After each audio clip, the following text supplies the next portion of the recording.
Meu nome é Maria Fernanda, para quem não me conhece, eu sou sócia de uma construtora e atualmente nós estamos construindo a minha casa. Primeira vez que a construtora em si está fazendo uma obra de uma casa e é a minha primeira obra de casa também. Normalmente a gente faz prédios residenciais de alto padrão, mas a gente trouxe aqui para cá, então estamos construindo aqui a minha casinha. Hoje nós estamos aqui em cima de uma laje que está prestes a ser concretada, então segunda-feira vai haver uma concretagem, então a gente já consegue visualizar aqui a laje totalmente preparada para essa concretagem acontecer.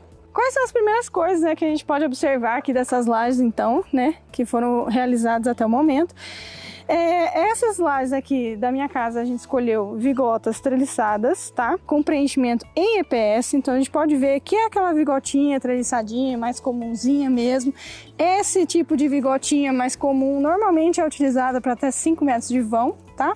Mas existem vigotas treliçadas que conseguem vencer um vão até 12 metros, enfim, maior, vai dependendo da espessura, né, da bitola, da armação em si. O que a gente pode observar aqui já de cara em cima dessa laje? Muita gente acaba me perguntando como que a gente garante o cobrimento do concreto, né? O cobrimento, a capa desse concreto, como é que eu vou garantir os 5 centímetros, como é que eu faço uma talisca, né, de laje que realmente resista, né, ao momento da concretagem, que normalmente é muito brusco, é muito pesado, né, o concreto em si, o pessoal pisando, vai para um lado, vai para o outro. Como é que eu faço uma talisca que realmente funcione, não saia do lugar e que eu garanta aí os centímetros certinho dessas capinhas?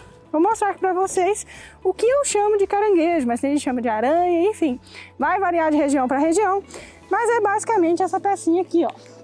Então ela tem uma perninha que está entortada para esse lado de cá, sobe um pedaço aqui desse vergalhão e depois uma perninha para lá. E ela tá toda amarradinha no arame, então ela não vai se mexer, não vai sair daqui por nada. Então você pode tropeçar nela, você pode bater o mangote da concretagem, enfim, ela não vai sair daqui por nada. Então você tem a sua marcação, sua talisca de laje, né, desse cobrimento. Então aqui a gente consegue ver, ó, ver quanto que nós temos de cobrimento, que é mais ou menos de 5 a 6 centímetros aqui de capa. Então tem que contar a partir do nosso EPS.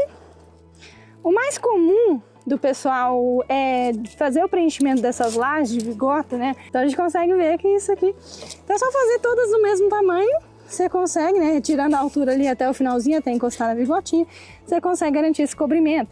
De quanto em quanto espaçamento a gente precisa pôr isso daqui? Um que seja menor do tamanho do sarrafo, né? Então aqui a gente tem um sarrafinho, né, que o pessoal usa, mas não é o sarrafo padrão.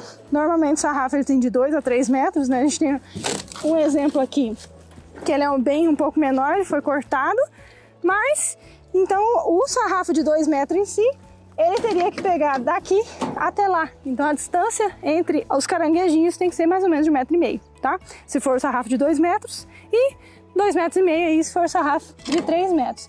Eu não aconselho muito a utilização do sarrafo de 3 metros para reboco, para sarrafiar, enfim, porque quando você vai fazer esse tipo de serviço, esse tipo de trabalho, você pode tender, vamos dizer assim, o trabalhador ele pode tender a querer pegar no meio desse sarrafo e embarrigar. Então, principalmente se for fazer uma etapa de acabamento como reboco, eu aconselho a sempre utilizar os sarrafos de 2 metros, tá? Então, você teria aí taliscas de 1,5 metro a 1,5 metro. E que ele pegue, né, esse sarrafo mais ou menos ali na altura, na largura dos ombros, para não embarrigar no meio, beleza? Outra coisa que a gente já pode observar aqui, que são as passagens, né, elétricas que nós temos de cá. Então todas essas passagens já têm que ser previstas aí antes da concretagem, justamente para não ter que ficar cortando o chão, vamos dizer, né, depois dessa capa concretada. Imagina eu ter que passar toda essa tubulação de elétrica aqui pelo piso, então seria muito complicado. Então a gente já tem que ter previsto todas essas passagens com a compatibilização do projeto para poder trazer isso tudo aqui antes da concretagem da capa, para facilitar nosso trabalho futuramente, certo? Aqui o que eu quero mostrar para vocês, ó, é a conexão das vigotas com a viga. Então nós temos uma viga aqui que divide ambientes. Essa laje do lado aqui de cá é uma laje que está em cima de uma circulação. E essa laje aqui de cá, ela está em cima da minha lavanderia. Aqui nós temos uma viga. Ela tá com o caixote dela ali, ó, as forminhas dela feitas, né, por baixo ali, abraçando essa viga. Temos ali os espaçadores para garantir cobrimento. Aqui a gente consegue ver um, ó, tá mais fácil de ver. Então, no caso de vigas, a gente tem que ter espaçador tanto desse lado, quanto embaixo, para justamente garantir o cobrimento nas 3 faces da sua forma. E como é que a gente faz a ligação entre as vigotas, né, treliçadas com a nossa viga? Como que a gente vai fazer esse encaixe? A gente começa a montagem das lajes, né? A primeira laje a gente vai ver ali, ó. Vamos de lá, para o pessoal ver. Aqui, então, do lado esquerdo nós temos a minha lavanderia, né? Do lado de cá. E do lado de cá a gente tem uma circulação ali embaixo. Vocês podem ver que elas estão desencontradas, justamente para poder fazer esse transpasse dentro da viga. Então, na laje da lavanderia, a gente começou com a vigota. Na laje da circulação, começou pela PS. Então, vigota PS, você vai desencontrando ele de forma que você consiga entrar as vigotas dentro da sua viga.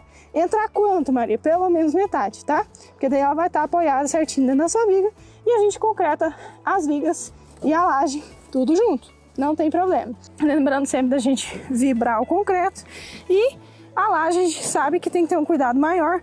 A gente tem que molhar essa superfície durante pelo menos 7 dias, tá? Então, dependendo da região que você está, se está muito seco, se tem muito vento, se está muito sol, enfim, você pode até ver com o seu engenheiro, calculista, um tempo, de quanto em quanto tempo você teria que estar molhando essa laje, né? Pra gente evitar fissuras por exudação e etc. da laje nesse período aí de cura. Então, é muito importante que a gente molha. Maria, por exemplo, nos pilares, né? Como é que a gente faz? Porque concretou o pilar e a gente não fica molhando ele. Lá a gente tem esse maior cuidado porque ela fica com uma área, né, uma superfície maior exposta. Os pilares e as vigas, se você está num ambiente muito quente, com muito vento, num pavimento muito alto ou coisa do gênero, algo que você pode fazer é tentar manter a forma por uns 3 dias, pelo menos, porque a forma em si ela consegue fazer essa proteção para não haver fissuras por exudação, né? Quando é a evaporação excessiva da água em relação ao concreto ali, porque sempre vai evaporar a água, né? Processo de cura, mas quando evapora excessivamente essa água acaba tendo essas fissurinhas. Então, uma forma de a gente evitar isso nos pilares e nas vigas, por exemplo, seria demorar um pouquinho mais para desformar. Então, Maria, como é que eu consigo essa informação? Normalmente converse com o seu engenheiro calculista, que ele vai saber melhor te informar essa parte, beleza? Uma curiosidade que eu queria trazer aqui para vocês é essa caixinha aqui. Não sei se todos vocês sabiam, mas dá pra gente colocar spot de iluminação com aquelas lâmpadas, né, de croica, par 20, etc, numa laje, não sendo um forro e ela sendo embutida, tá? Então, essa é a caixinha que você consegue embutir esse tipo de iluminação.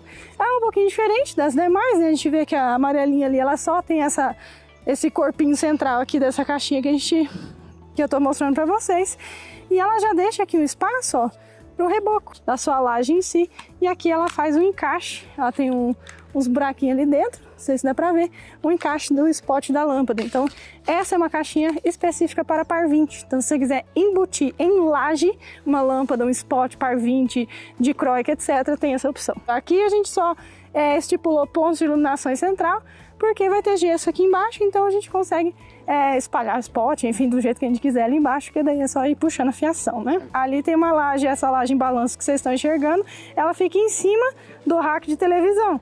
Ali a gente colocou essas caixinhas para ter um spot de par 20 em cima da nossa laje da TV. Então, dessa forma que ela fica aí dentro, basicamente igual a outra, ela só é um pouquinho diferente, né? Um pouquinho mais compridinha, para estar bem estruturadinha na laje, e tem esse espaço embaixo para poder rebocar com o spot embutido como se fosse no gesso. Outra coisa que a gente tem que prestar muita atenção é a proteção dos vergalhões que ficarem expostos. Então, gente, a gente tem que prezar por toda essa segurança, tá?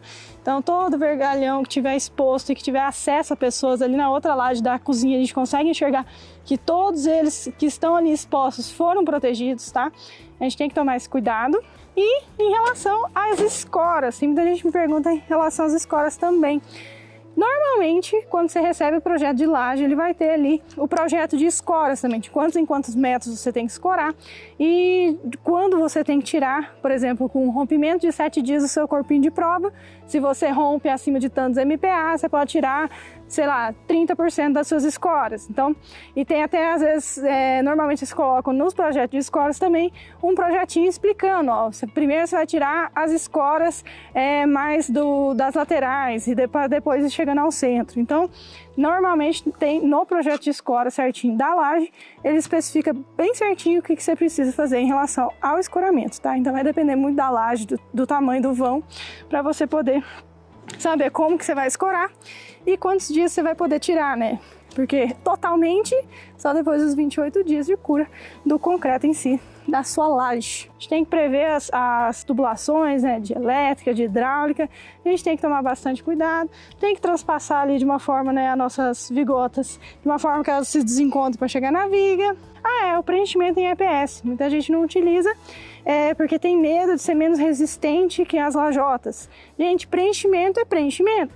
As lajotas cerâmicas que são usadas como preenchimento, elas não fazem parte da estrutura da laje, elas não vão ajudar a laje a ser mais resistente ou não. O preenchimento em EPS, inclusive, ele é melhor do que as lajotas, né, cerâmicas, por ter uma maior eficiência na parte de conforto térmico e acústico e também pela questão de ser muito mais leve e muito mais fácil de ser montada. Porque se você coloca uma peça de EPS do lado da outra, você passa um arame, um servente só consegue subir todas as peças que estão aqui nessa laje numa vez só. Agora, se fossem lajotas cerâmicas, por exemplo, você tem que ficar fazendo esse movimento de subir e descer, né, para trazer todas as lajotas aqui que fossem suficientes para preencher todas essas lajes. Então, na realidade, algumas pessoas me perguntam em relação a isso, mas o preenchimento nada tem a ver com a estrutura da laje, é só para realmente preencher a laje, beleza? Então, pessoal, esse era o vídeo. Ele é um pouquinho mais curto, porque a gente ficou bem preso nessa parte das lajes. Qualquer coisa, qualquer dúvida, é só me chamar no direct do Instagram. Se você estiver me assistindo pelo YouTube, pelo Facebook, se inscreve no canal e contem comigo aí. Eu vou ajudar vocês da melhor maneira possível. Beleza? Um beijão!